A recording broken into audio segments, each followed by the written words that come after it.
So let's go ahead and remake this real quick. What's up, Guardians? It's your boy Cloud7 Skibble, aka Bible, and we're hanging out over by these nice purple plants, aka the one purple plant and the little purple symbol, which is aka the symbol of the Agent of the Nine, which represents that one dude who with the tentacle face stuff and all the crazy whatnot is selling the things. And he is going to be located over here, right in front of the black door, across from the speaker. Basically, left-hand side of your tower, New Monarchy. Most people, if you are a Year 1 OG, you will know, or if you are at least very acclimated with the game, you will know. I'm just going to go ahead and disagree with Zur right now, because have you seen the loadout? You will know why. Alright, so let's go ahead and we're going to start off. Belong to the Nine. Zur is selling the Imperium Bellicose, which is pretty nice because while your super is charged, every orb you pick up helps regen your melee. So that paired with the Monte Carlo, with a brawler and like an airborne perk on for like weekly strikes, nightfalls, and or challenge of elders becomes very useful. It's actually not a too shabby roll with Inverse Shadow and Infusion, so it's something I would highly recommend either taking a gander at, looking into, or picking up. Chances are with 3 of coins, no one really needs any of this gear, but at the same time, if you have been looking for a certain role on a gear, this is actually not a too shabby one. For your hunter, we have the Graviton Forfeit. Everyone knows this one because it automatically grants you Shade Step, opening up Shadow Shot and or Keen Scout at that point. Oh, it's not Shadow Shot. Oh, good grief. I can't even think anymore. The DCC stream ruined me. I'm lacking of sleep. But with the rolls, you can see we also have Inverse Shadow, allowing you to gain more super energy from non-Guardian kills. And this one actually has Better Already. I prefer Better Already over an Infusion Helmet just because it seems to proc faster, and like it says, it immediately does. Not a bad helmet. Just basically unlocks the Shade Step perk. That's about all it really does. I did notice earlier that both the helmets come with Inverse Shadow and Heavy Lifting, so you either get increased super from non-Guardian kills or from heavy weapon kills on non-Guardians. Next, we have one of my favorite OGs from Year 1. Actually, this would have been the House of Wolves when they released this piece of exotic armor. They're called the Nothing Manacles, aka, for anyone that knows, the Galahans! Why? Because it gives you 2 scatter grenades, and it helps with the tracking on them now.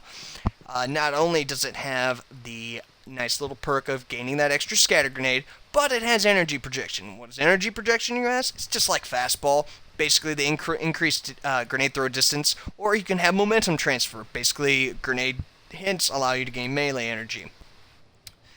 Having an auto rifle and machine gun loader, not too bad of a roll. I'm not particularly fond of auto rifles, but they are something that are very viable in the game right now.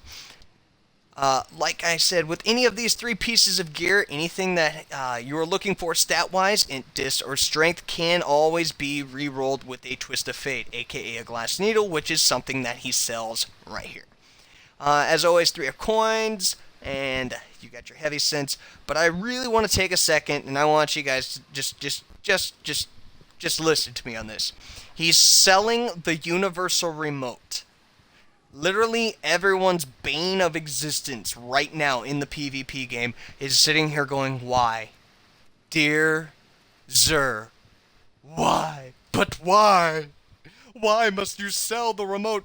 So if you're not a big fan of the remote, I'm going to say you might not be liking PvP at least the rest of this week or for the next couple weeks, because the remote is probably going to run rampant. If I remember correctly, I did see a statistic that said the remote was used about 34.1% of the time in the Crucible. I'm not a fan of the remote. It's a fun gun to mess around with, but it's not something I'm gonna like keep using constantly. It's fun to play with, but I'm not. I'd rather use a hand cannon any day. But here's a little fun fact: in Year 1, the remote was absolute doo-doo, like straight doo-doo butts. And if I remember correctly, they also said that this is the only shotgun right now that has shot package. So you had shot package and the perk of the universal remote, which is the increasing the range, overall range when ADSing, and then having crowd control on top of that.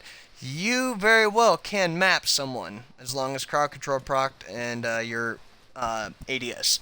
So it's one of those guns where you know it is strictly used for PvP. No one uses this gun for PvE. It's not a PvE weapon. It is strictly a PvP weapon. And boy, I'm. You know, if I were you guys, I'd get a lot of water because there's going to be a lot of salt flowing around, and it's probably going to be stemming from this gun right here.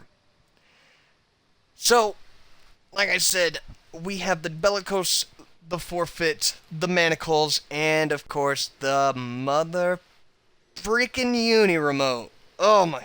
I'm not like I don't even want to post this on YouTube just because of that gun right there.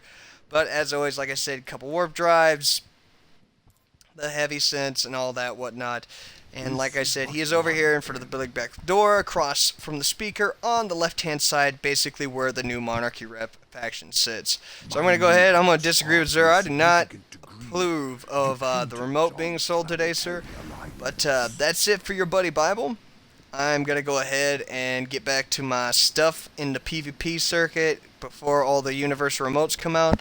So I wish you nothing but love and peace. And for anyone that is at the DCC, please, please, please do me a favor, and I will love you forever.